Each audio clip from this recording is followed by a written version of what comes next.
Hello, this is Dr. Paul Cottrell, and I'm recording this on August 30th. I'm going to play the interview by Dana Bash with Harris and her VP, okay? Waltz, and critique it. Now, I haven't seen much of this interview. It's only 16 minutes long or so. It's done in two parts. I'm not sure why they broke it up in two parts. Maybe because it's so bad that, they had to break it up. I'm not sure. I don't know why CNN said part one, part two. I don't understand why they just didn't play the whole 16 minutes or so. But the clips that I have seen are pretty bad. All right. So we're going to critique it. We're going to play it. Please, before we do this, please make sure you subscribe to all my channels. I have 4 channels on YouTube. I have Brighteon, Bitchute, and Rumble. Please subscribe to all of them. The links are in the description of this video. So click the links and subscribe. Make sure that you get notified. Also follow me on X, Facebook, and GETTR. That way you get notifications that I am posting stuff, right? And help support my work so I can provide these free videos. I have thousands of videos for free, and it's through the patronage of the viewership that allows me to do this. So please go to my website, the-studio-reykjavik.com, and donate through PayPal, Stripe, or Buy Me a Coffee. You can also be a paid member on my Patreon channel, and that helps support my work and allows it to reach a larger audience and for free, and I greatly appreciate that. I have different tier levels for membership on Patreon. The higher tier levels will have different access to my medical lectures in immunology and in pulmonology. So there's an added benefit there. The immunology and the pulmonology lectures are a paid module that's on my website. But the ones that subscribe at the higher tier level on Patreon, you can see the videos. So that's a great way to help support my work. Please share my links. Please ask your social media to follow me. I have some really important things to say in terms of the geopolitical environment, in terms of economics, and in terms of how to improve your health. So please go to my store, the-studio-reykjavik.com. And with that said, let me just plug one product here. Go to the store and get the structural nano silver soaps. This is a high quality soap. I have 5 different varieties. This one happens to be lemongrass, but I have 5 different varieties. It's a high quality soap. It's made from structural nanosilver. It helps to neutralize pathogens. It's way better than Dove. So go to the store, get a couple bars for your household. It's a high quality product and it helps support my work. I greatly appreciate it. So with that, let's start with CNN. This is part 1. And then, I'll interject with my flair, I guess, and show you on how crazy the Harris platform is. It doesn't take much though to really prove my point. All right, she starts the bomb within the first minute of the interview. She didn't do too well. She didn't stick to the points, and she just kind of rambled on. But let's go. And I'll give you my point. And this is going to be a battle between capitalism and socialism, between plain economy and an open economy, between getting stuff done and not getting stuff done. All right. So let's start. How's that playing? It should be playing. What's going on here?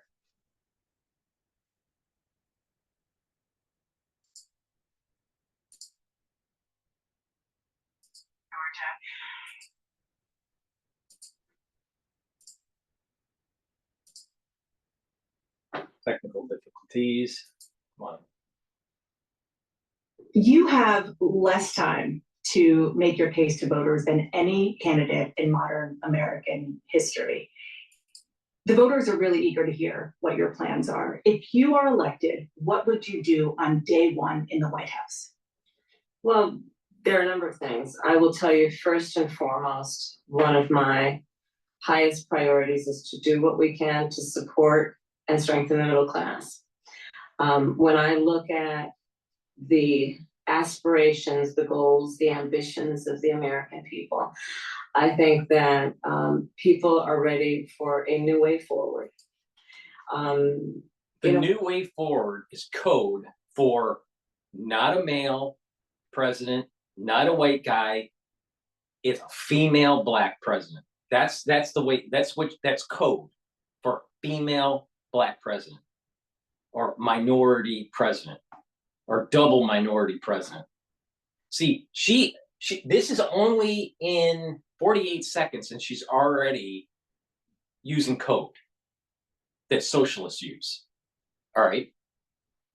And she said first and foremost, it's going to be about the middle class. That's what Donald Trump's been saying and improved in his first term in office. It was about strengthening the middle class with bringing back manufacturing. We'll talk about that. She's trying to take credit for that. Bringing back manufacturing to the United States, putting tariffs on countries that are not doing fair trade, and strengthening the middle class. Wasn't it President Trump, before he was even inaugurated into office, he was calling major Fortune 500 companies on how they need to keep the plants in the United States, to stop sending stuff to Mexico, moving their operations back from Asia into the United States. That's all Trump. Before Trump was even in office officially, for his first term, he was on the phone talking to GM and Ford to keep plants in the United States. Isn't that going up to bat for the middle class? When you have the police, the firefighters, the sheriffs, the union workers, the middle class is voting for Trump. This woman is a fucking idiot, and it's only 48 seconds into a 16-minute interview. She's looking a little worn down. I wonder why. That generations of Americans have been fueled by hope and by optimism. I think, sadly, in the last decade, hope and optimism. What's the plan that actually moves the country forward? That's more productive, safer, more secure, more opportunity, not more inflation, not increasing the money supply.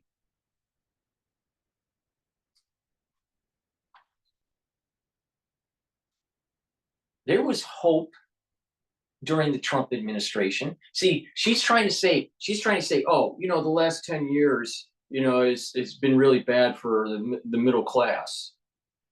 I mean, I can't even get into 1 minute and I'm already pissed off with this woman. That we had hope with Obama and we had no hope with Trump. No, nothing good happened out of Trump's administration. What about the administration that you're in already, Harris? You've been in office for 3.5 years. More than 3.5 years. You're saying that there's no hope? Oh, is it because a white guy is in the office? Is that what it is? The reason why the middle class is getting squeezed is because our money supply is out of control. Inflation is out of control. Just because inflation is above 3% and it's, moving towards target, which is 2% by the Federal Reserve, but we're at about 3%, maybe just a little bit below that, but we're still above target. The problem is that inflation was so high during the Biden administration that the goods and services at the grocery store and, you know, other supply stores are too high, and that the natural economy and people's income levels haven't risen enough to be able to offset those costs. That happened in the Biden administration. And the issue here goes right back to the book that Rand Paul wrote, and that is A Case Against Socialism, that everyone should read or listen to in an audio book form or whatever. All right? Because socialism weakens the economy. When you weaken the economy and you have all these social programs, you're going to have to tax. And taxing the rich will only push them to go someplace else. The ones that are left are the middle class. So in the end, the middle class is squeezed even more. Socialism doesn't work. It never has. And by the way, socialism is fascism.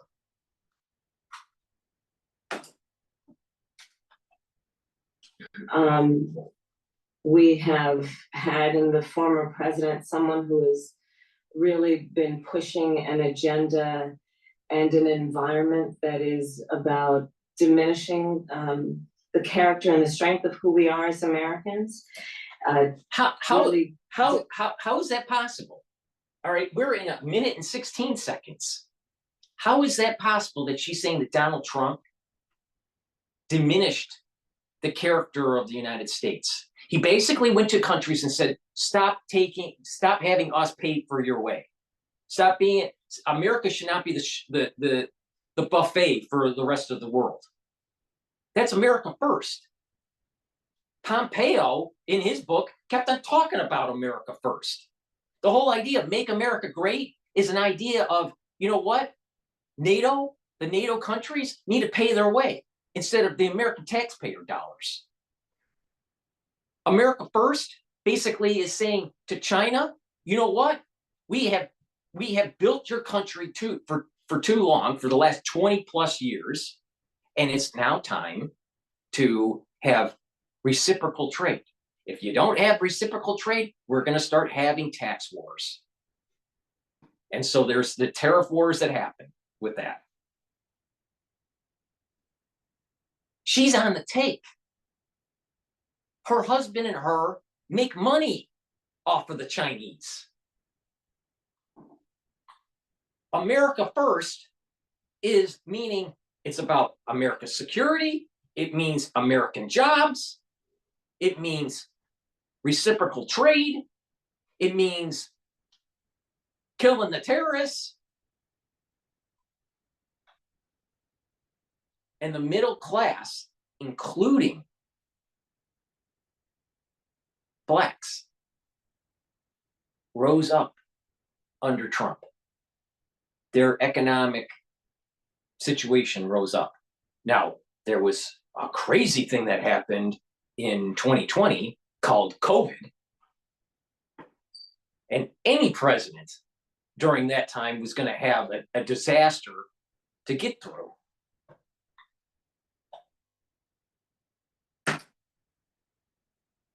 America First is the way to go. And I think people are ready to turn the page on that. So what would you do day one? Day one, it's going to be about implementing my plan for what I call an opportunity economy.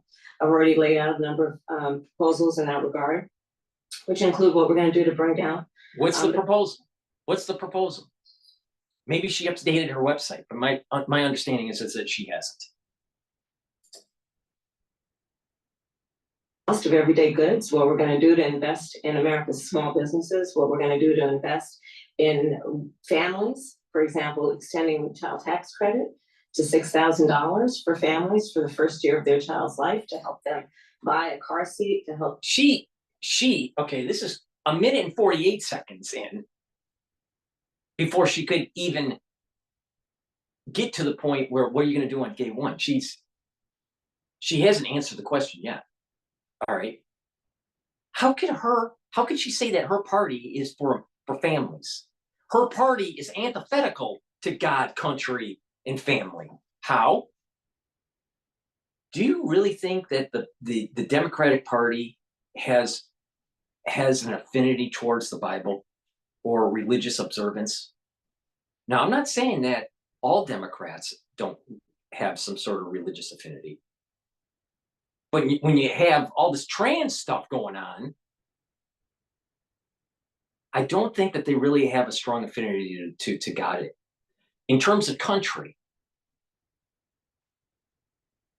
how is it that by making China a stronger enemy, America first? That's not country. That's not trying to strengthen country.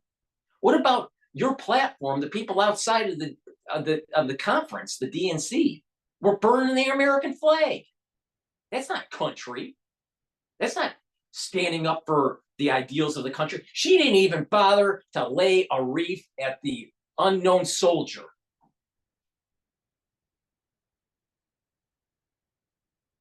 Or honor the dead from the evacuation of Afghanistan. That's not country. That doesn't have an affinity to country. So you don't have affinity to God. You don't have an affinity to country. What about family? What about the more than 60 million plus fetuses that were aborted since the 1970s? Huh? Think that's family? When you try to keep on pushing a trans agenda and gender dysphoria, is that really family? Her party is antithetical to God, country, and family, and capitalism. She's trying to destroy capitalism. She's trying to destroy God. She's trying to destroy country. It's ridiculous. Okay, let's go. All right, it's only 1 minute and 48 seconds. What a fucking retard. Buy baby clothes, a crib. There's the work that we're going to do that is about investing in the American family around affordable housing, a big issue in our country right now. So there are a number of things on day one. What about you? Well, I'm excited about this agenda too. As I said, the idea of inspiring America to what can be, and I think many of these things that the Vice President's proposing are things that we share in values. And the child tax credit is one we know that reduces childhood poverty by 1/3. We did it in Minnesota to have a federal partner in this. Unbelievable, I think, in the impact that we can make. You talk about. So I'm against Waltz. You know, in terms of just because of his platform, and he's too liberal, right? But the thing is that he can speak compared to her. Now, I don't agree with him, but you just saw the difference between him being able to articulate and using a little bit of facts, like, you know, some stats, and a DEI. Because believe me, Harris is DEI.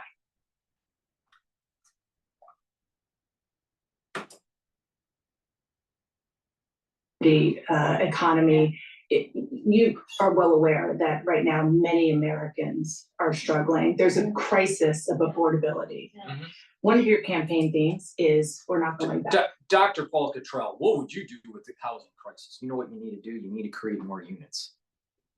When you have more supply, it's going to bring down the cost. But when you create these artificial provisions within cities where there's too much regulation, there's too much taxation, there is capping of prices, it distorts the market.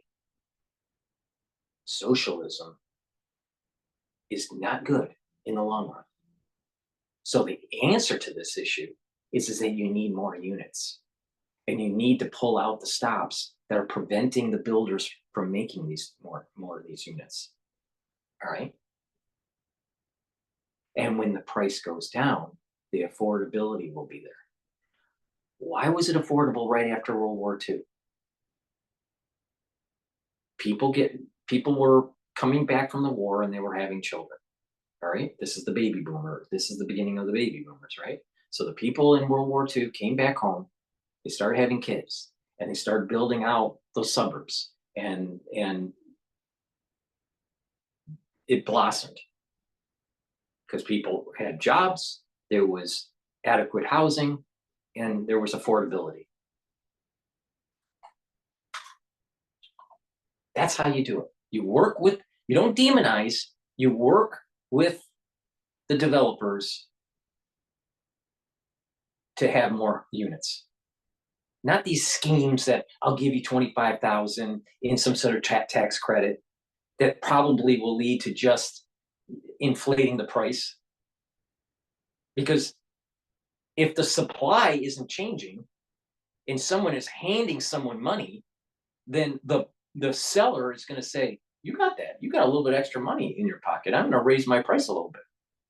That's exactly what happened with tuition. Oh,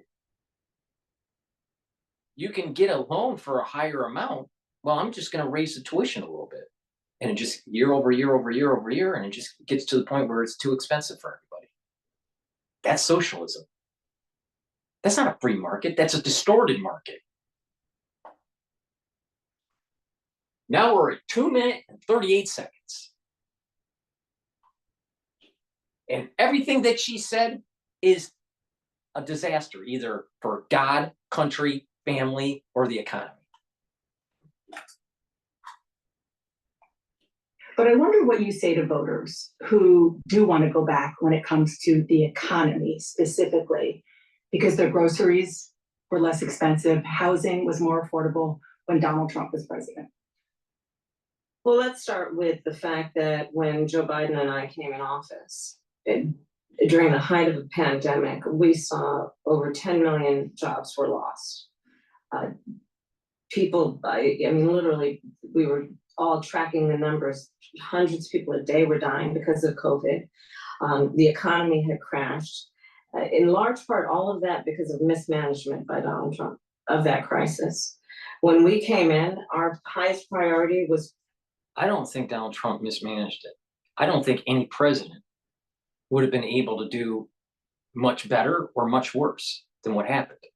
Now, you got to remember, my take on what happened in 2020 was there was an orchestrated effort to hurt people.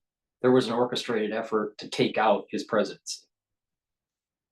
And oh, by the way, the national security state is aligned with the Democratic Party. Now, why that is, I have no idea. You would think that they would be aligned with the neocons, but it's so weird what's going on with the national security state that they seem to have aligned with the puppet masters of the Democratic Party. Now, maybe some of the people within the national security state are the puppet masters, including working with the Obamas. But the thing is that any president going through that was going to have a bad economy. You shut the economy down, that's what's going to happen. So she's saying that you won't be shutting down the economy, even if you didn't force to be shut down through let's say shelter in place, because I'm sure she would do shelter in place if a crisis happened under her watch. I'm sure she would. Doing shelter in place is going to shut down the economy. But even if you didn't do shelter in place, the psychology of people will not transact. They won't go out of their home. They will do it voluntarily. They will shelter themselves psychologically into their own little dwelling because of fear. So that would have hurt the economy. Any president would have had this problem. So to play Monday quarterback on this crap, on something that probably the national security state dropped, all right, and was a part of in the development, she's going to blame it on Trump. Lovely. It was Obama where you had the gain of function stopping in the United States officially and going over to Wuhan. Oh. Now, this whole development arc for the 2020 crisis starts actually in 2008. in April. That's during Bush Jr.'s administration. So it was that, and then you had 2008, and then further jump, much more assembly and capability through the serial passage during the Obama administration, and dropped in the Trump administration. That's what happened. So when we talk about the crisis of 2020, it's based on a platform that was developed during the Bush Jr.'s administration and part of the whole biosecurity, bio defense, capability post 9/11 and all that crap. All right. But SARS-CoV-2, that was fully developed under Obama's administration. The administration that gave you fucking hope. She's bullshit. Do what we could to rescue America, and today we know that we have inflation at under 3%. A lot of our policies have led to the reality that America recovered faster than any wealthy nation around the world. But you are right. Prices, in particular for groceries, are still too high. The American people know it, I know it, which is why my agenda includes what we... They're too high because you have more than 2% inflation. And now the Federal Reserve is going to lower rates, which probably is going to be inflationary because they're printing. When you lower rates, you're printing. You're creating more money. And if you listen to the business guys, they're saying, you know what? They're thinking about investing in China again because it's the fucking hot money that's coming from the Federal Reserve if they lower the rates. So it's not America first anymore. It's going to be China first because the ones are going to be chasing yield, and they're going to be chasing that yield in international markets. Mark my words on that. The same bullshit's going to happen during the whole Bernanke years.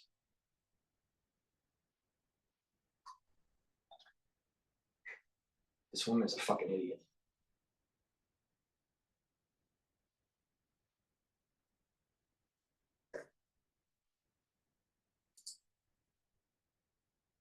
But America recovered faster than any wealthy nation around the world. But you are right. Prices, in particular for groceries, are still too high. The American people know it, I know it. So you have higher than 2% inflation rate, all right? You have people's income levels not growing as fast. You have a Federal Reserve that's going to cut the rate and create more money soon. They're going to cut it by probably a quarter point, all right, soon. And we haven't reached that target yet. Now, like I've been saying, our unemployment is at 4.9%. Natural unemployment is 5%. All right. The inflation target by the Federal Reserve for a long time has been 2%. It's above 2%. So you have above inflation target. You have you have above inflation number rate, inflation rate above the target, and you're at or just slightly below natural unemployment. That means that you have a hot economy, not a decline, not you have a too hot economy. That means you need to slow it down a little bit. That means the Federal Reserve should be holding rates, not raising rates, but holding it until you get that 2.8% inflation down just below 2%. And you hold it there for maybe a quarter or two, and then start communicating a rate cut. Because it's okay to go from we had 3.8% unemployment, and then it went, and now it's at like 4.9 or 4.8. All right, it's okay to be at 5.1 or 5.2 because natural unemployment is 5%. If you look at the data is showing that the economy looks too hot, not too cold. And that by cutting rates, it's going to be inflationary. So what is she going to do? What is she going to do on day one? She's going to tell the Federal Reserve to cut rates? Well, that's going to be inflationary. That's not going to help. And that hot money is going to go overseas. How is she going to bring down the prices right away? The only way to bring down the prices right away is to have a depression or to have a major increase in your salary or your wage, which would be inflationary. So her solutions don't work. You just got to let the economy and the invisible hand work itself out and stop creating these disturbances, these socialistic disturbances in the economy. If it was so easy, how is she going to do it on day one? Why don't you do it now?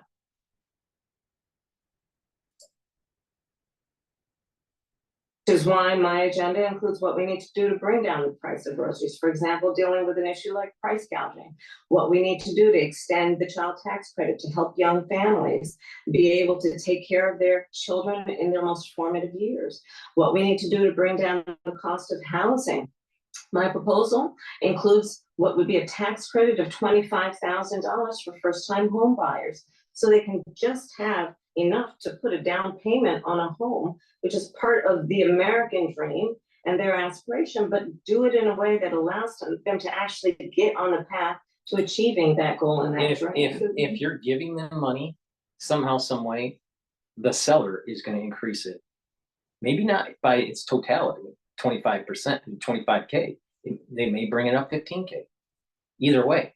But somehow, some way, or, you know, some of these deals with the brokers where, you know, the fees are negotiated, or, you know, they'll, you know, we'll create a deal where the buyer will help with some of the fees for the seller, or vice versa, right? You know, depending on the situation, usually it's the seller willing to pick up some of the fees. Sometimes fees are wrapped up in the mortgage, but the point here is this. There's going to be this $25,000 injection is going to distort the market, and it's going to that the price, the selling price, is going to change, and it's not going to go down. It's going to go up.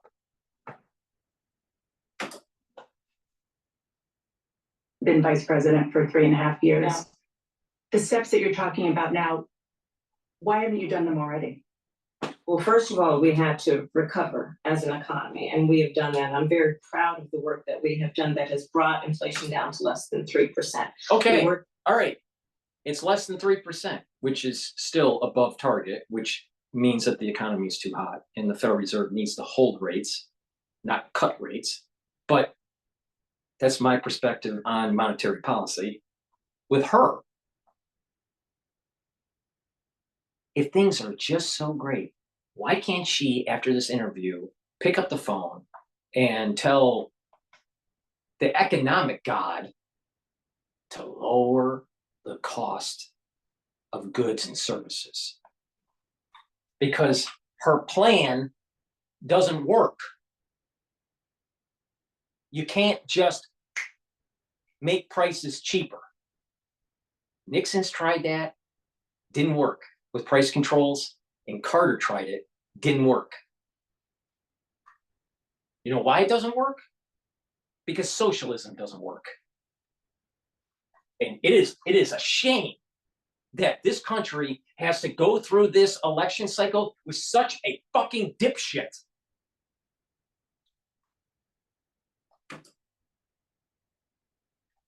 Have done to cap the cost of insulin at $35 a month for seniors. Donald Trump said he was going to do a number of things, including allowing Medicare to negotiate drug prices. Never happened. We did it. So now, as I travel in the state of Georgia and around our country, the number of seniors that have benefited, I was in Nevada recently, a grandmother who showed me her receipts. All right, it's 5 minutes in. All right, she hasn't proven how she's going to change on day one, the middle class, on day one, what she's going to change. because all this is going to need some sort of legislation. All this is going to need some sort of time for the economy to adjust, if it worked, which it wouldn't because it's socialism. All right, you can't just on day one change it. Right? It takes a while to move the ship, to turn the ship. All right, it's 5 minutes and 1 second. And there's only one thing that I agree with her, and that is big pharma is making too much money. And same thing with the insurance companies. And there needs to be some ringing them in, because what's happening is that we have a medical system that's all about treating the sick, not preventing illness, but just treating illness and focusing on big blockbuster drugs and not orphan drugs, right? And it's all about cholesterol and diabetes and depression and all this stuff. Those are the big monies, right? And heart disease, right? They don't want to correct the problem. Like, you know what? Stop watching Facebook and making you depressed, or TikTok. Stop eating fast food and getting fatty liver and heart disease, and diabetes. There are things that you can do that are preventative that will make healthcare so much cheaper. The answer to this, so the agreement that I have is that there's too much cost to the consumer for health insurance and the cost of medication, for sure.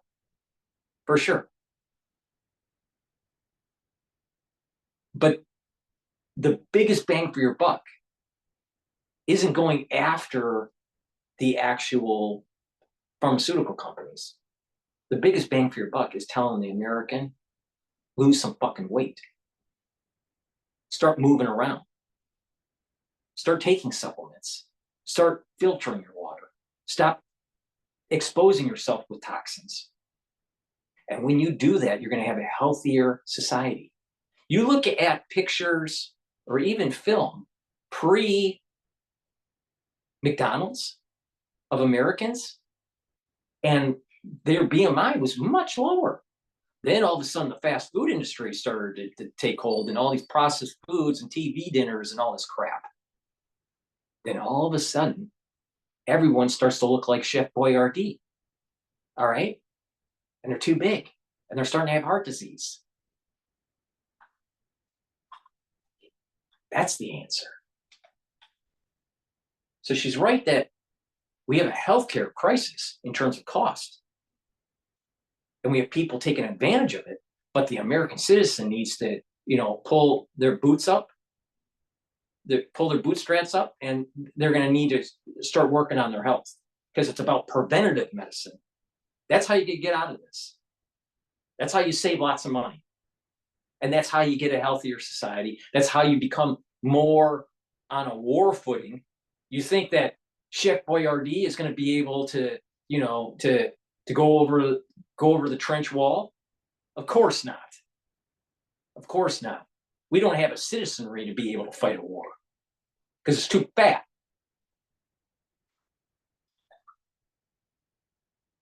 With that said, please go to my store, the-studio-reykjavik.com. Click the link, the-studio-reykjavik.com. The link is in the description of this video. And get the olive leaf extract. Why? Because it's dual purpose. It helps to boost up your immune system and help with your cardiovascular disease, so you don't become a Chef Boyardee. How does it do it? It brings down inflammation, so it helps the immune system.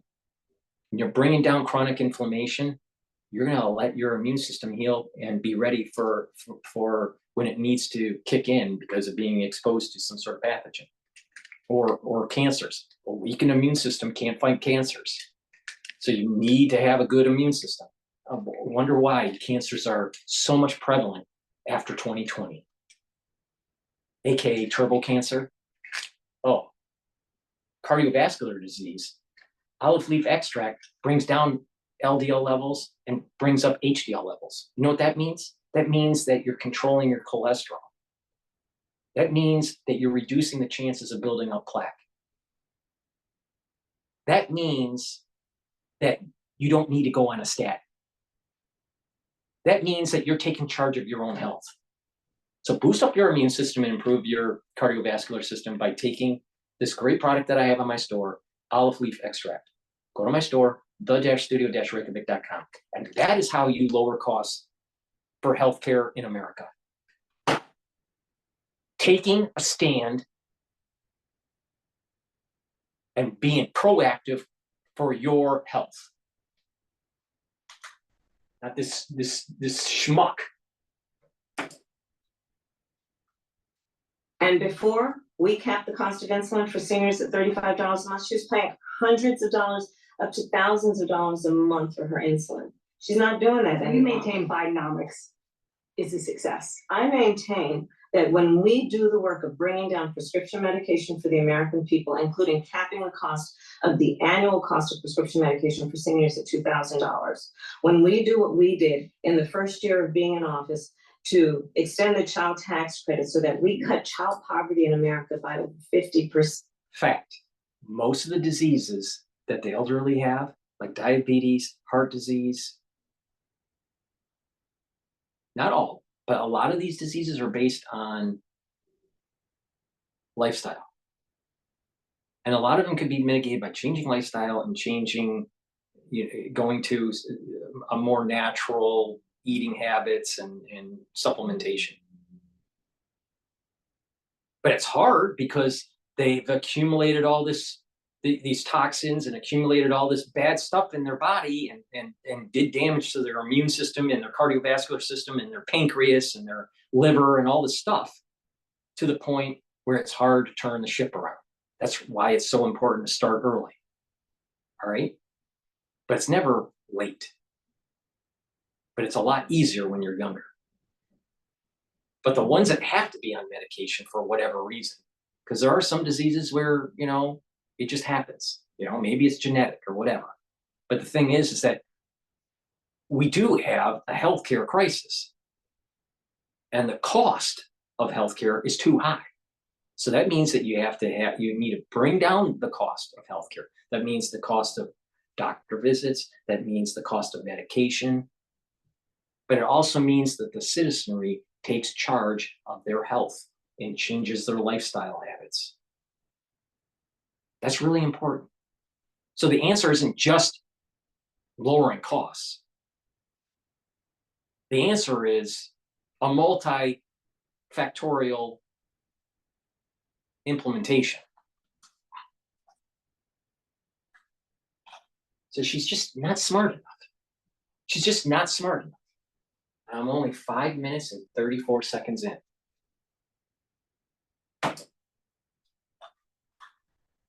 When we do what we have done to invest in the American people and bringing manufacturing back to the United States so that we created over 800,000 new manufacturing. Let's get this straight here. Trump was forcing companies to come back to America, was making deals with Ford and GM to prevent them from moving plants to Mexico. Now, the whole CHIPS Act, which is a strategic strategy to make sure that if Taiwan gets hit by China, that we still have chip manufacturing capacity for our defense and for our economy, because our economy is run on silicon now, all right? But to also strengthen the American prowess militarily and economically is to have a good energy policy. And that good energy policy means drill, baby, drill. So she's trying to say that, well, we implemented the CHIP Act and that's, going to bring tons of jobs. But if you listen to the news, guess who's laying people off? Intel. Intel makes chips.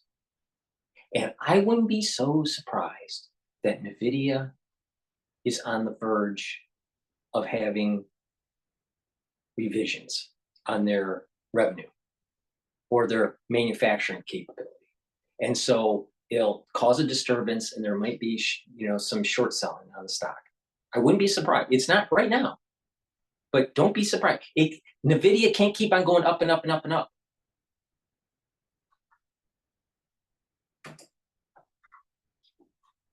Manufacturing jobs, bringing business back to America. What we have done to improve the supply chain so we're not relying on foreign governments. Who pushed NAFTA? Bill Clinton. What party is Bill Clinton part of? The Democratic Party. You remember the famous phrase by Ross Perot? We need to make microchips and not potato chips. And then we would hear a giant sucking sound when we move the jobs into Mexico and into China. Well, guess what? That's what happened under the Democratic Party. And it took a person like Donald J. Trump to actually call it for what it was. And that was crony capitalism. And there were people that were making money with moving stuff overseas. And it wasn't helping the middle class American. And Trump said, no more of that bullshit, and we're going to move it back. And now she's trying to surf the wave now of what Trump started. You're telling me that the CHIP Act to make chips in the United States would have not been passed under the Trump administration? Yeah, bullshit. Because it's about defense. What about her party and how she gutted the Navy under Obama?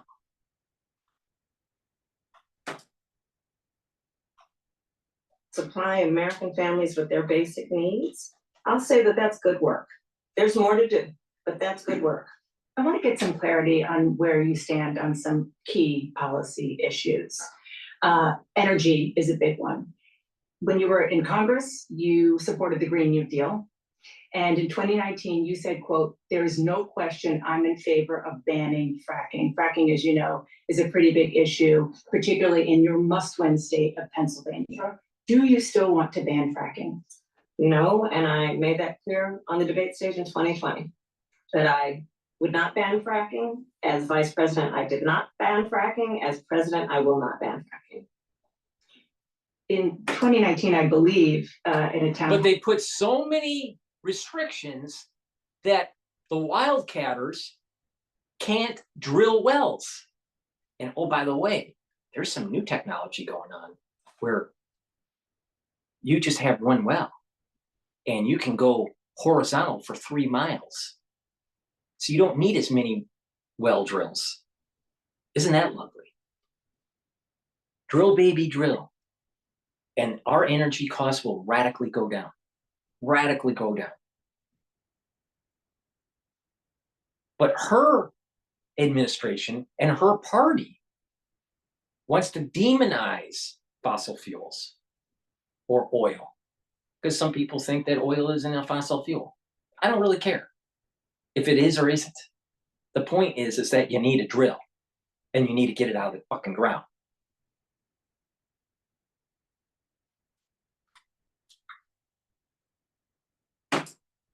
She's a retard. She's just a fucking retard. So I didn't ban it, but we've created so many regulations that you can't do anything. And oh, by the way, what about her administration with Biden? The Biden-Harris administration selling our strategic oil that's really for our military or during a war situation and selling it to fucking China. Yeah, I'm telling you, she's on the take. She's on the take as much as Hunter Biden.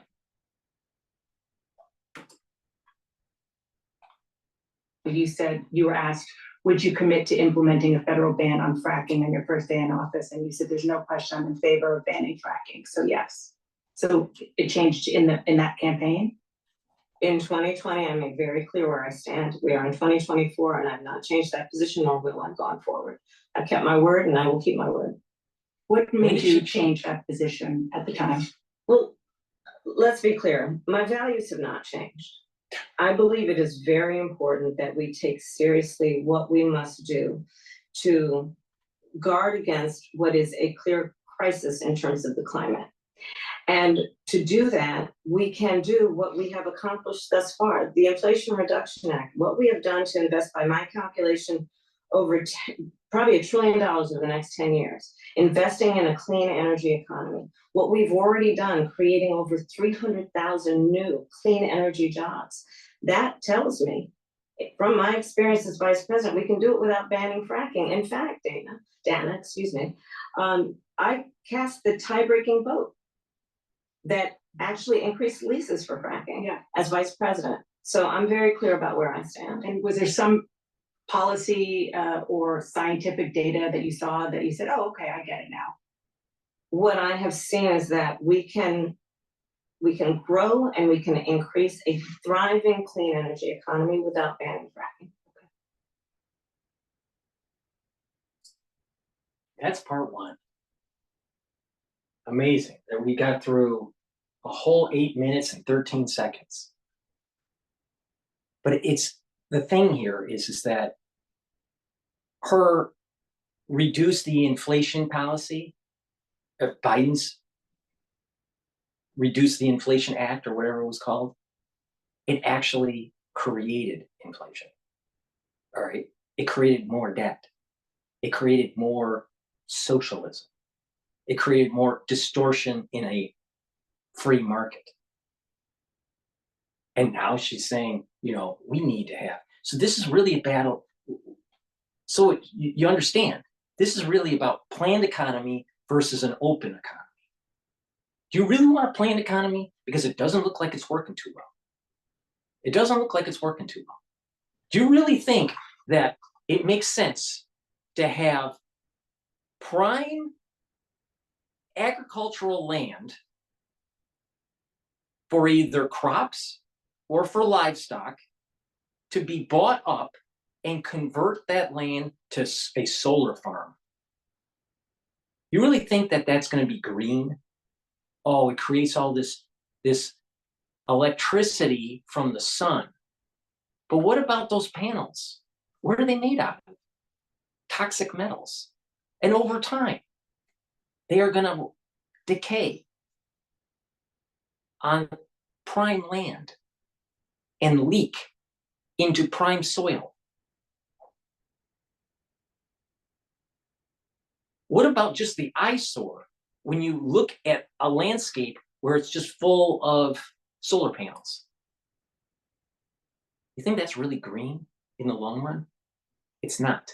Not only that, the electric capacity of these things is so low. The energy densities are so low compared to oil or natural gas. Now, the real answer is that some sort of portfolio where you have natural gas as a part of the solution, oil is part of the solution, wind, solar, you know. But if you're going to try to convert it all, that's crazy. And not only that, the windmills that are, you know, on landscapes where there's bird flocks, it's killing off the birds. Now, perhaps turbines in the sea might be better, but maybe they'd kill off the fish or the dolphins. I don't know. People are developing cylinders that change with the waves, and that movement will create electricity. That might be a good solution in a coastal area. But there's not one answer to this. And leaking toxic metals on prime land is not a good idea. What about the mining of these toxic metals? You think that's safe? You think mining lithium is cleaner for the environment than oil drilling? Wake up. And you need to start looking at the cost and the environmental hazard of lithium mining and compare it to oil or natural gas. And you'll start to wake up and start agreeing with me. You got to look at the full cycle the beginning to the end. When you start mining, as it's getting processed, as during the usage, during its decay, and during its disposal. And when you look at all of that compared to what we have right now with a fossil-based fuel system, we are probably cleaner and cheaper than the whole green way. Now, what happens is that these companies have stock, and you have senators that have bought stock in these companies, the green companies, and they would love to move the demand towards the green companies that they have stock in. So they get rich. And you think that that senator or that congressman or woman is going to share their wealth with the middle class? I don't think so. I don't think so.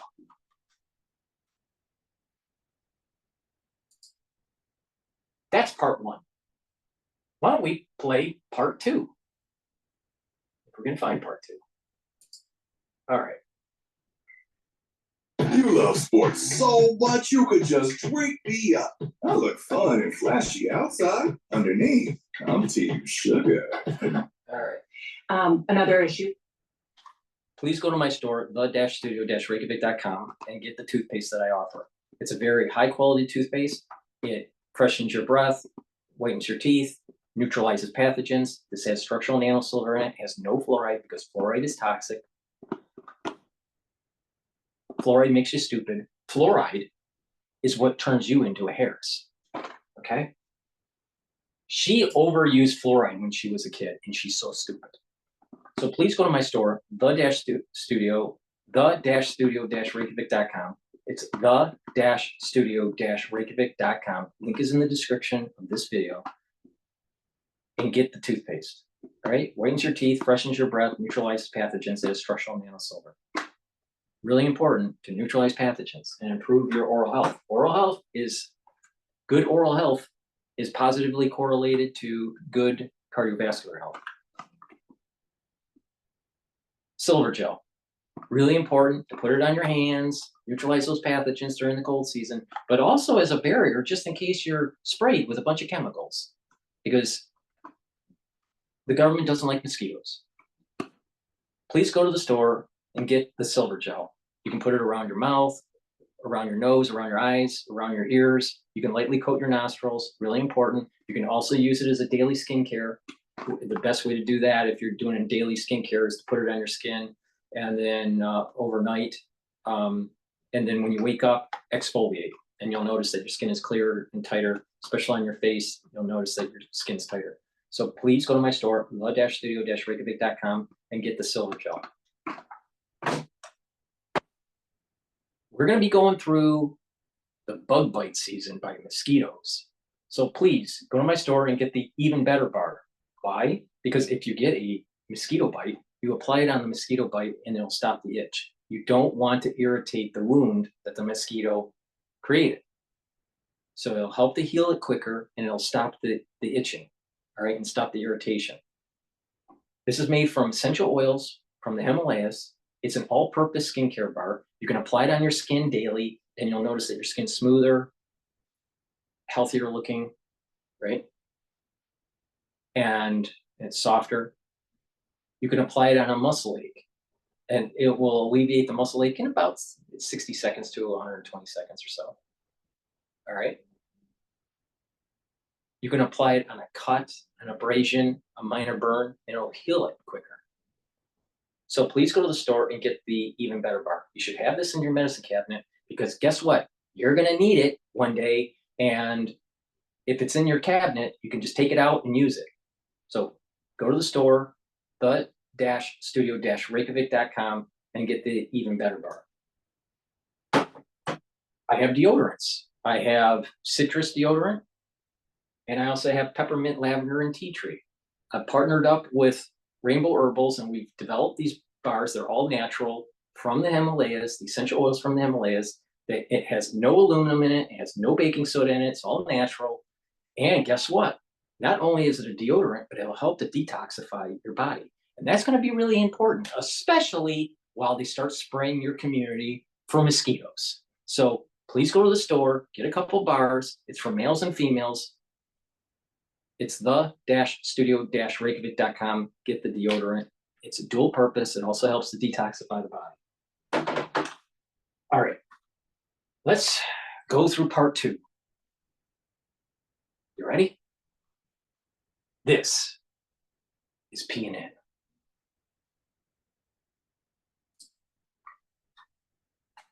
One is immigration. As Vice President, you were tasked with addressing the root causes of migration in southern countries. And you know what the root cause is? I'll tell you what the root cause is, and I'm only 11 seconds in. Socialism. The countries they're coming from have socialism, and it's a disaster for their economy. It's a disaster for their health. It's a disaster for their family. And they're trying to run away from it. But yet she wants to promote socialism here. So that's why they're happy. And then it's the NGOs that are telling them, you know what? Why don't you come up to America? You know, here's some money. Here's another $100 and $200 and $300 from George Soros.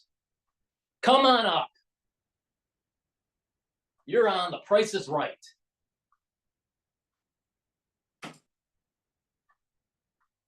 Northern part of Central America that deals with, that affects the southern border of the US.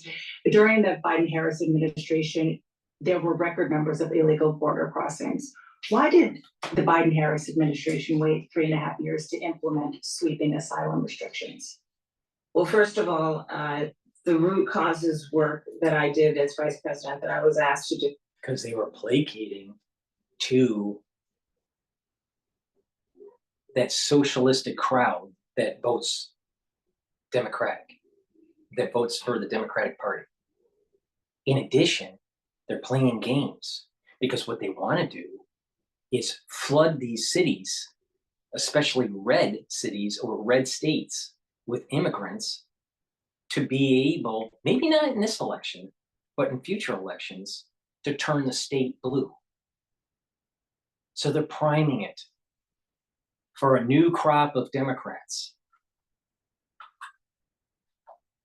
I'm telling you, our country is, here's another example. Is she really God, country, and family? If she was really country, she would strengthen the border and kick out illegal immigration.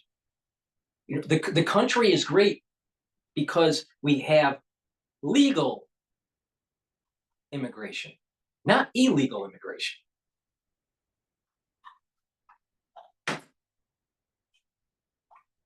The president has actually resulted in a number of benefits, including historic investments by American businesses in that region. The number of immigrants coming from that region has actually reduced since we began that work. But I will say this, that it's reduced. It was reduced because the NGOs and AKA Soros isn't funding as much. Plus, they know that rush to the border is going to hurt the Democratic Party for people that are in the middle where they might vote Democrat or they might vote Republican. So they're keeping that low. And guess what? There's going to be a new wave of illegal immigrants no matter who wins. They've been told to back off and wait. They didn't solve the problem. How did they solve the problem? You still have socialism in South America. Administration worked with members of the United States Congress on an immigration issue that is very significant to the American people and to our security, which is the border.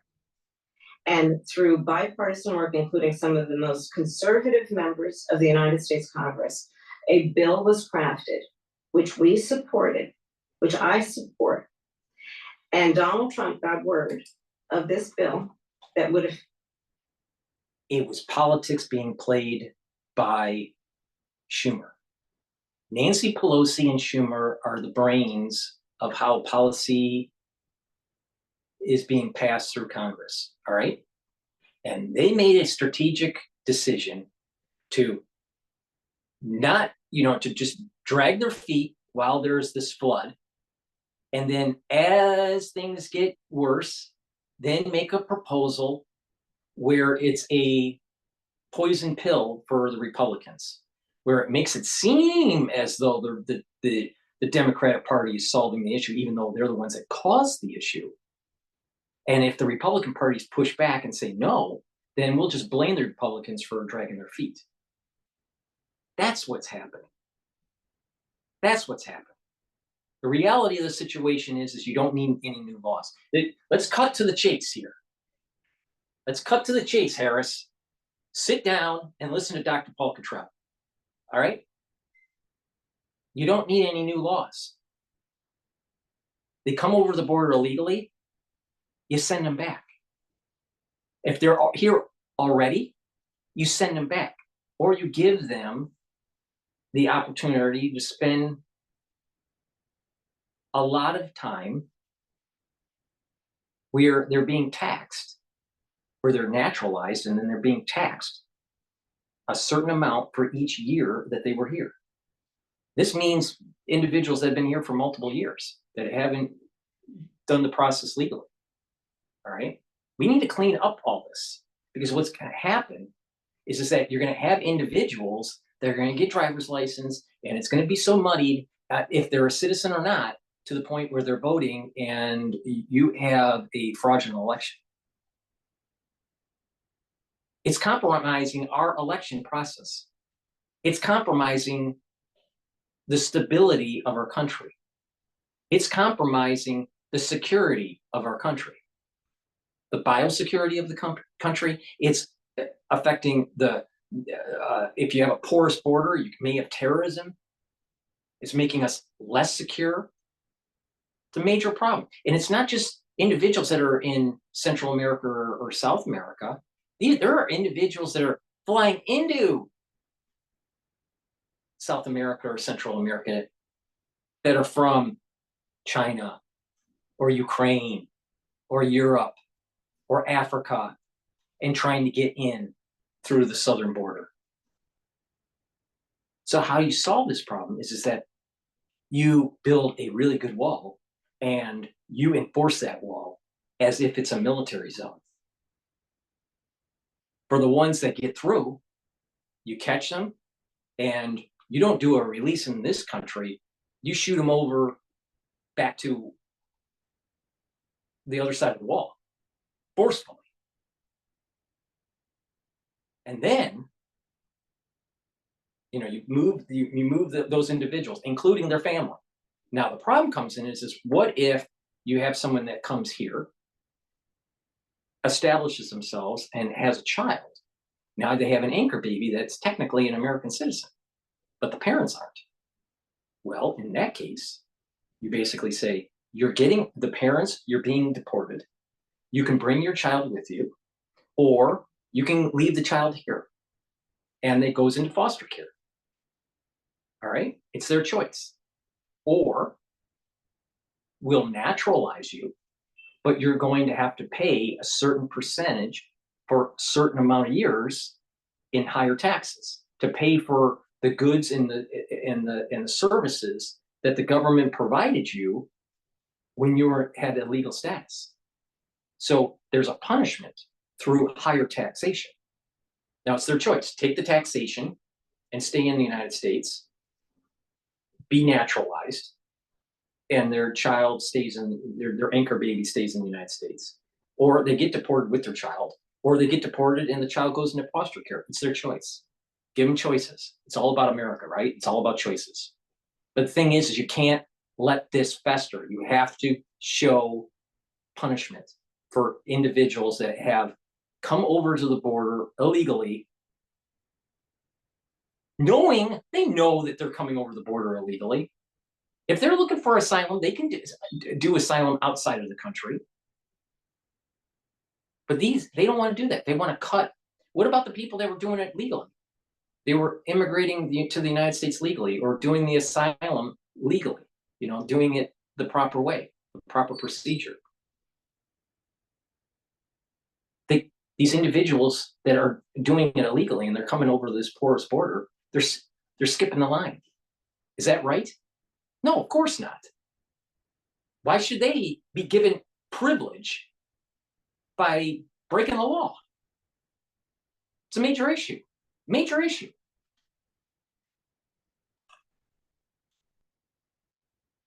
And when you have this flood of immigrants, who do you think it's going to hurt? It's going to hurt the low-paying, poor, and middle class. It's going to hurt the blacks, and it's going to hurt the Latinos that are here legally.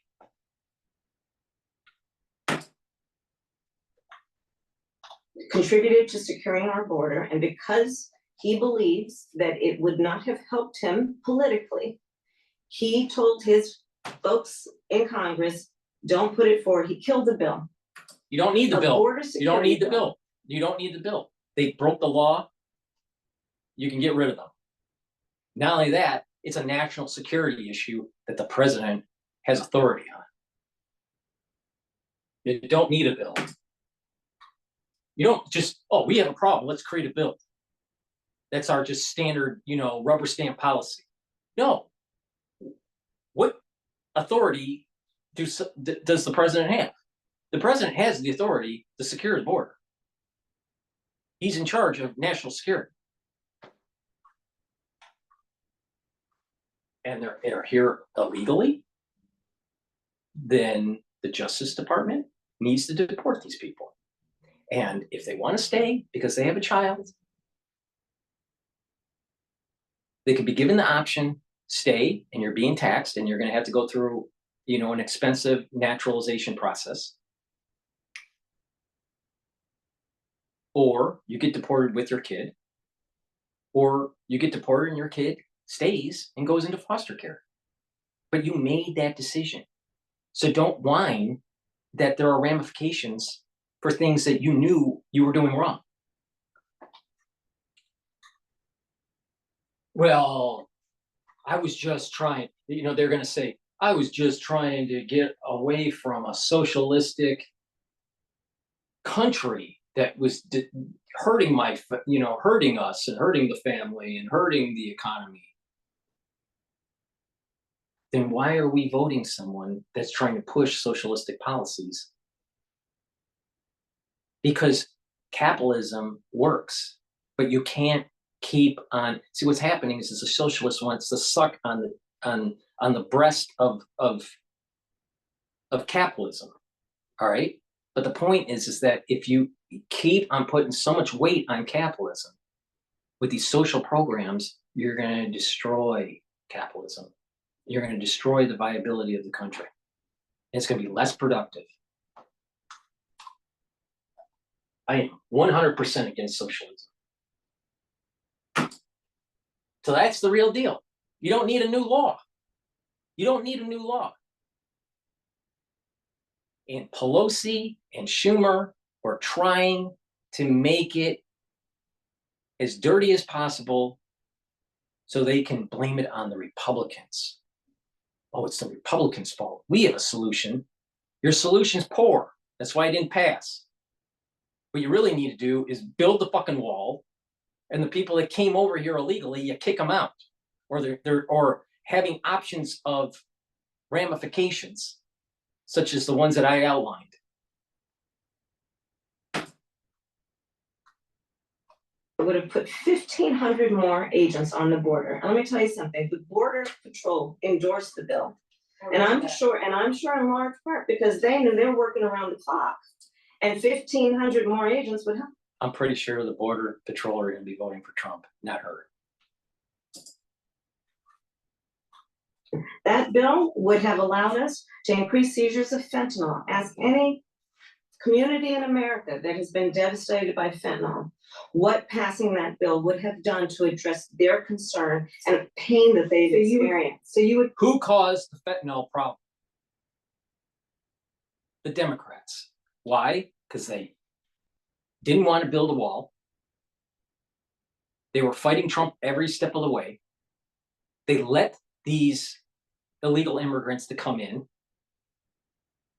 And you have mayors and governors of states that have created an environment where you have urban shitholes. And these types of these drug cultures and stuff fester. And now you got a problem. And then let's wrap up. Well, what if there's some dark operations, black ops going on with the national security state through the whole drug trade, which has been documented?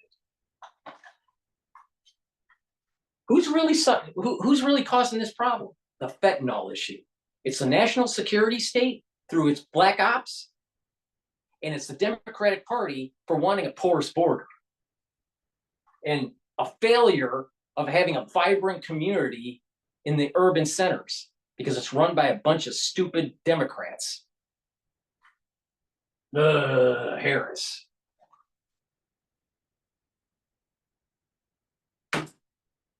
Harris is an idiot.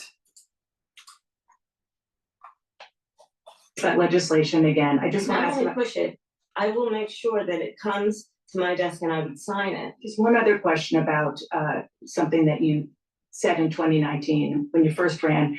There was a debate, you raised your hand when asked whether or not the border should be decriminalized. Do you, I need to do a commercial here because I think I'm gonna have a heart attack watching this crap. Please go to my store, the-studio-reykjavik.com, click the link in the description, go to the store and get the vitamin K2 MK7. Why? It's dual purpose. It helps to support your bone health and your joint health, but it also helps to support your cardiovascular system. I explained it in many videos. It's synergistic with D3, C60, turmeric, ashwagandha, omega-3, and nattokinase. So, just pay attention. You can improve your cardiovascular health with K2 and improve your bone health with K2. Go to my store, get this new product that I have. I take it every day, and I follow the protocol to improve your cardiovascular health and your bone health. Since we're talking about nattokinase is really important. Why? Because it brings down LDL and brings up your HDL levels, all right, especially in higher doses, and it helps to break up clots. So you should be taking nattokinase every day. Why? Because you want to improve your cardiovascular health. So please go to my store. I have a very high quality nattokinase now available. Should be taking it every day. Go to my store, the-studio-reykjavik.com, and get the nattokinase.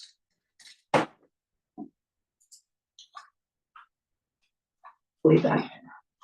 I believe there should be consequence. We have laws that have to be followed and enforced that address and deal with people who cross our border illegally, and there should be consequence. And let's be clear, in this race, I'm the only person who has prosecuted transnational criminal organizations who traffic in guns, drugs, and human beings. But not illegal immigrants. My understanding is she's looking at, the nefarious actors, the drug runners, the drug dealers, the human traffickers, but not the illegal immigrants.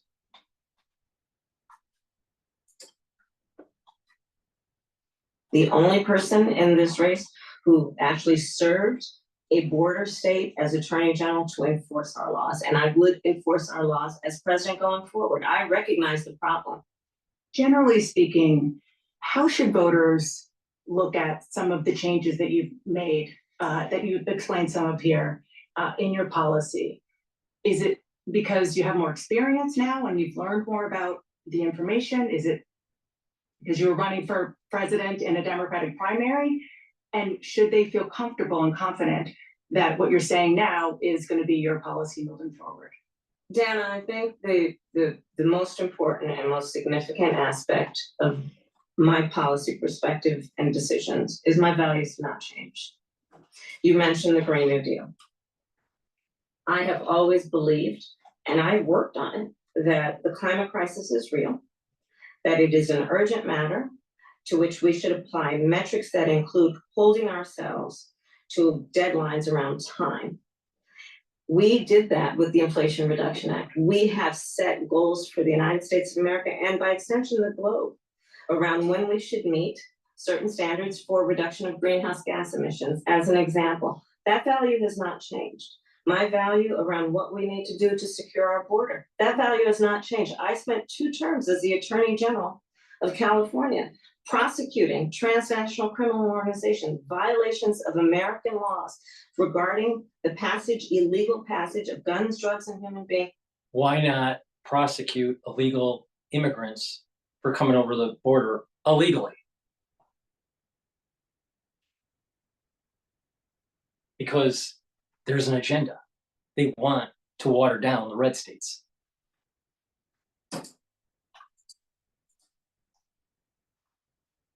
Across our border, my values have not changed.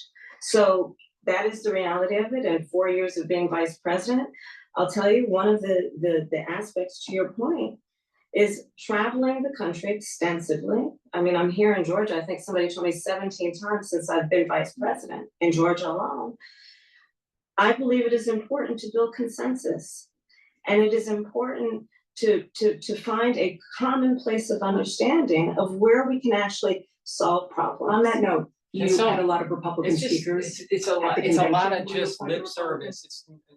It's a lot of lip service, and when you look at the record, she's not really solving the immigration problem. She's not solving the illegal immigration problem.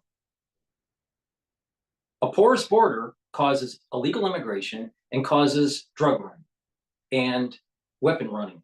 That's probably tied to the national security state. All right. But that's because of a porous border. But how's she going to stop the illegal immigration?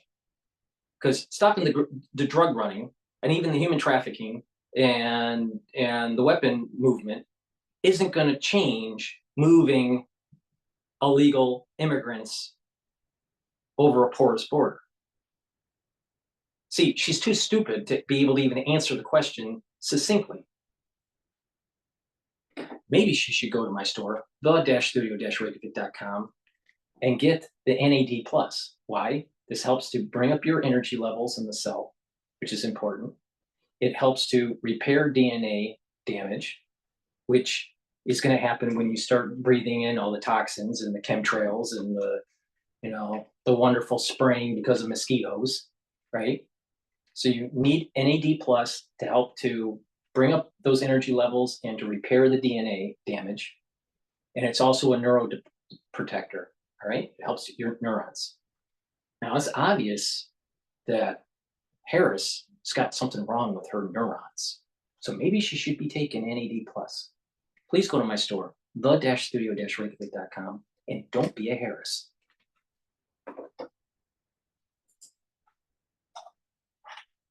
Have it? Yes, I would. Anyone Yes, in I mind? would. No one in particular in mind.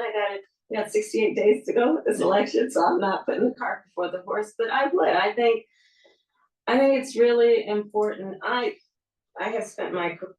Listen here, Harris. Don't worry about putting the cart before the horse. The hard-working American middle-class citizen needs to take out the trash. And believe me, she's trashy.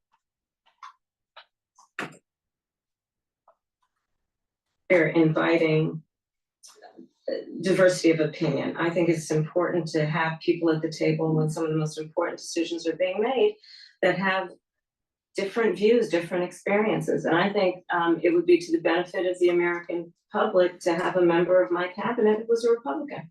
Is that why you have so much staff that quits while you've been VP?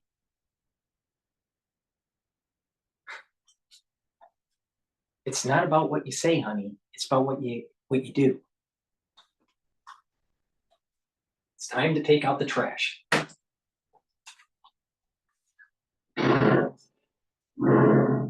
Discover Boating and Progressive present the top safe boating tips. Navigating the open seas and calm lakes is a dream many share. I want to ask you about your opponent, Donald Trump. I was She's getting scared. People might be surprised to hear that you have never interacted with him, met him face to face. That's going to change soon. But what I want to ask you about is what he said last month. He suggested that you happened to turn Black recently for political purposes, questioning a core of your identity. Yeah. Any, Same old tired playbook. Next question, please. that's it? She placates to the audience, just like how Pocahontas did. All right.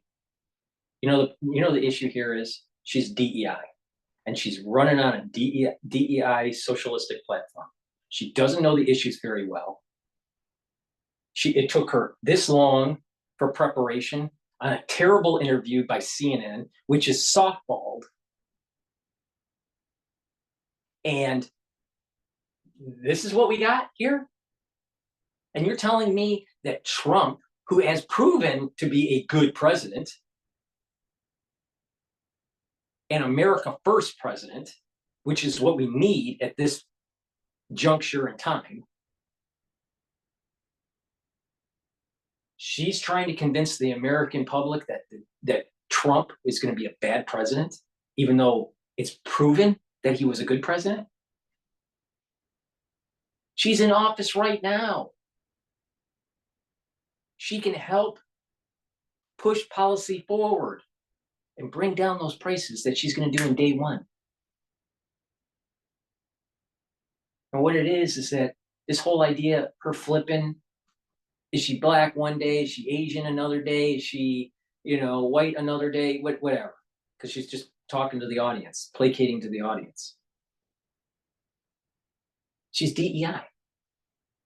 She's elevated her career because she's a double minority or triple minority or however you want to call it. All right? That's the playbook. That's the old playbook.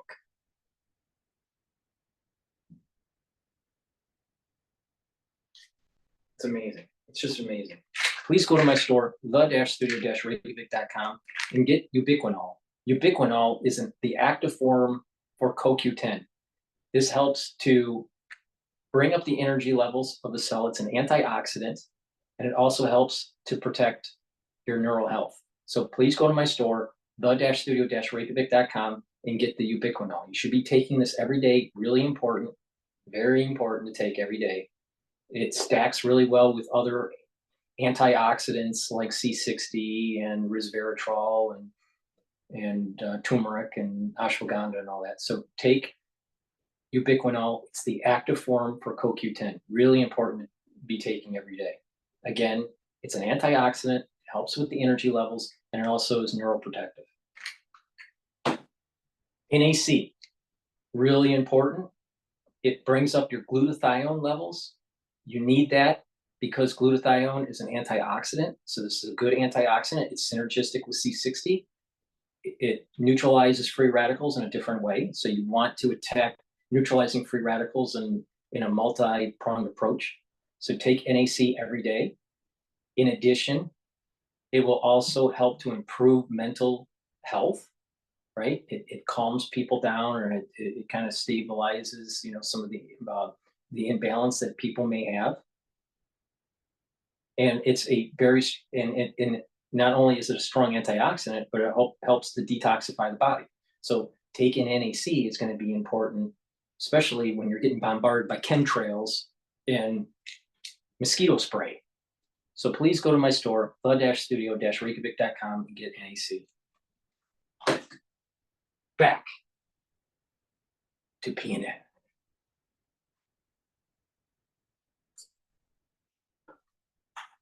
That's it. Okay. Let's talk about some foreign policy issues that would be on your plate if you become commander-in-chief.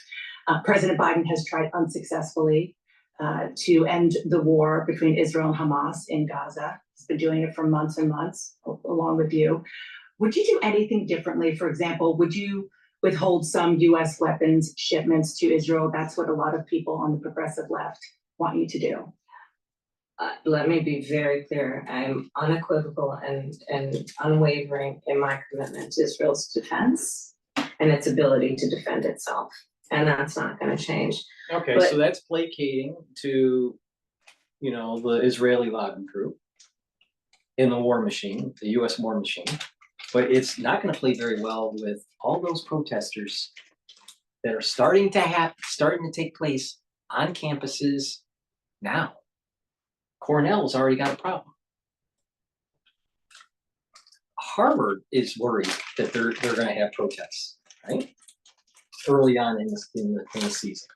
Now the Democratic Party basically told their constituents, don't protest until after the election, no matter who wins, because they don't want it to look bad for her when everyone's going to the polls in early November. But her making that statement isn't going to make the pro-Palestinian movement, the pro-Hamas movement in the United States happen. And oh, by the way, these people are the same ones that were burning the American flag in front of the Democratic National Convention. So you really think that they're going to digest what she just said? Well, there's a high probability that there's going to be encampments or some sort of protest that goes on. I'm just saying, increased probability. Let's take a step back. October 7th, 1,200 people are massacred. Many young people who were simply attending a music festival. Women were horribly raped. As I said then, I say today, Israel has a right to defend itself. We would. And how it does so matters. Far too many innocent Palestinians have been killed. And we have got to get a deal done. We were in Doha. We have to get a deal done. This war must end, and we must get a deal that is about getting the hostages out. I've met with the families of the American hostages. Everything that she has said is just surface level understanding. One level, very superficial. It's way more complicated. You're not going to be able to Westphalian this. This is going to be the battle royale in the Middle East. And whoever wins, wins. There's no way to negotiate this out with all the hate that is built up over the centuries. This is the battle between the soul root of Jacob and the soul root of Esau. But that's a very deep concept that I've been saying since October of last year. It's a very deep concept. She doesn't have that depth. She doesn't have that multidimensionality. She's very surface-oriented, lip service kind of thing. Oh, it's just, she's just shallow. She's just a shallow individual. Let's get the hostages out. Let's get the ceasefire done. But no change in policy in terms of arms and so forth. No, we have to get a deal done. Dana, we have to get a deal done. When you look at the significance of this to the families, to the people who are living in that region,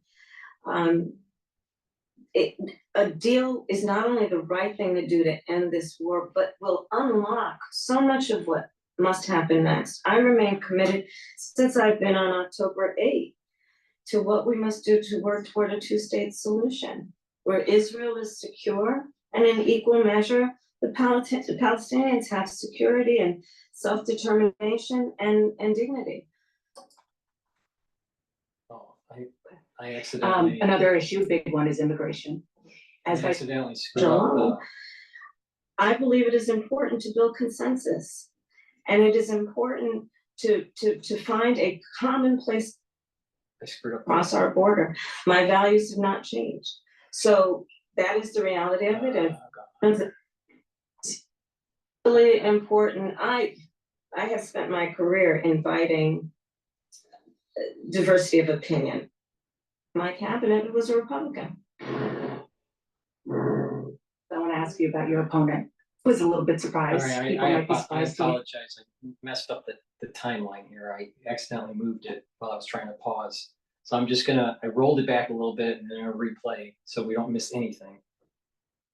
So there's going to be a little bit of a piece here that we've already. You have never interacted with him, met him face to face. That's going to change soon. But what I want to ask you about is what he said last month. He suggested that you happened to turn Black recently for political purposes, questioning a core part of your identity. Yeah.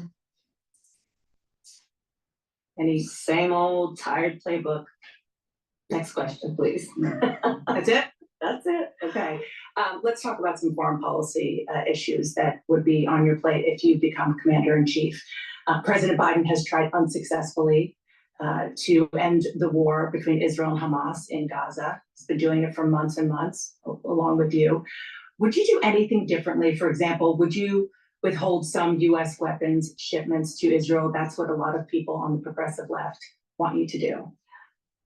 Let me be very clear. I'm unequivocal and unwavering in my commitment to Israel's defense and its ability to defend itself. And that's not going to change. But let's take a step back. October 7, 1,200 people were massacred. Many young people who were simply attending a music festival. Women were horribly raped. As I said then, I say today, Israel has a right to defend itself. We would. And how it does so matters. Far too many innocent Palestinians have been killed. And we've got to get a deal done. We were in Doha. We have to get a deal done. This war must end. And we must get a deal that is about getting the hostages out. I've met with the families of the American hostages. Let's get the hostages out. Let's get the ceasefire done. But no change in policy in terms of arms and so forth. No, we have to get a deal done. Dana, we have to get a deal done. When you look at the significance of this to the families, to the people who are living in that region, a deal is not only the right thing to do to end this war, but will unlock so much of what must happen next. I remain committed since I've been on October 8th to what we must do to work toward a two-state solution, where Israel is secure and in equal measure, the Palestinians have security and self-determination and dignity. All right, well, that was. We're also joined by Socio. Yeah, democracy now, amazing.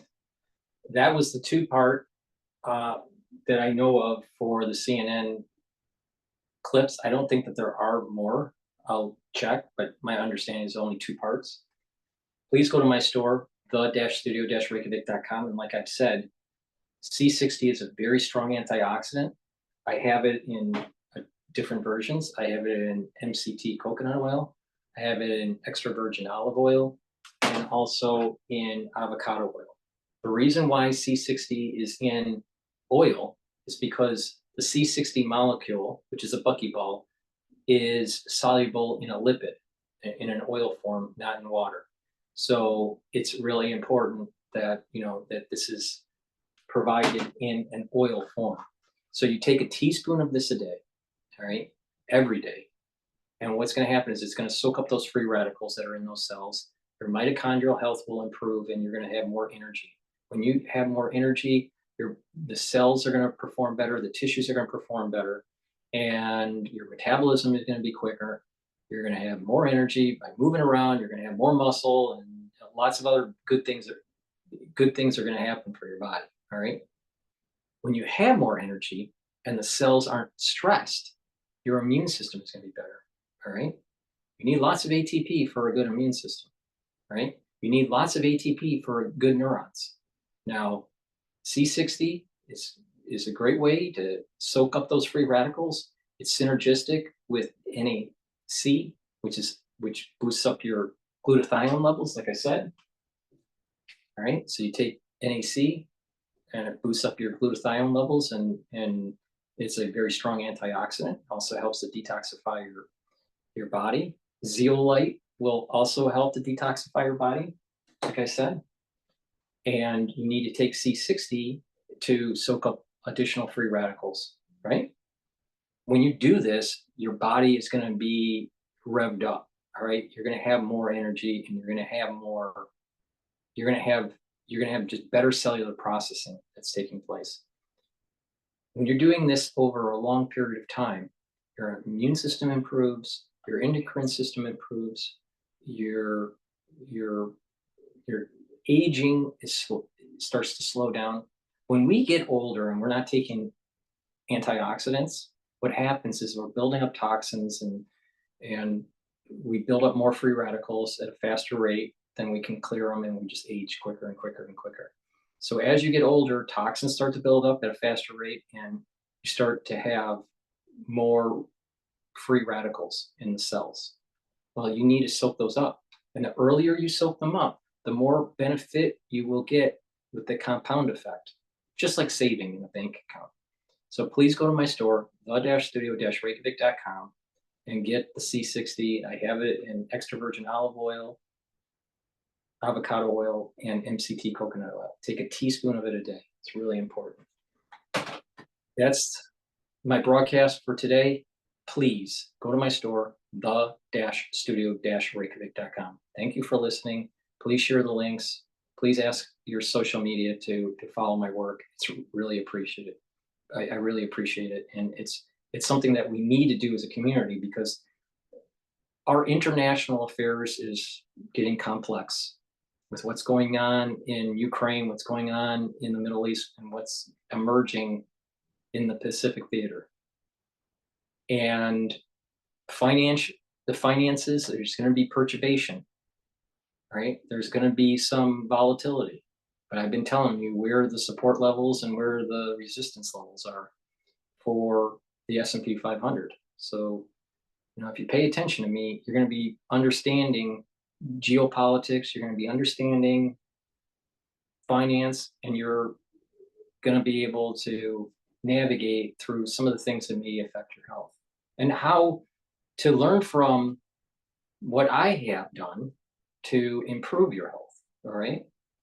And if you do this, you're going to notice that you're moving on a better and healthier journey. So thank you for listening. Please ask your social followers to follow me, my channels, and my social media. Thank you for listening, and have a nice day.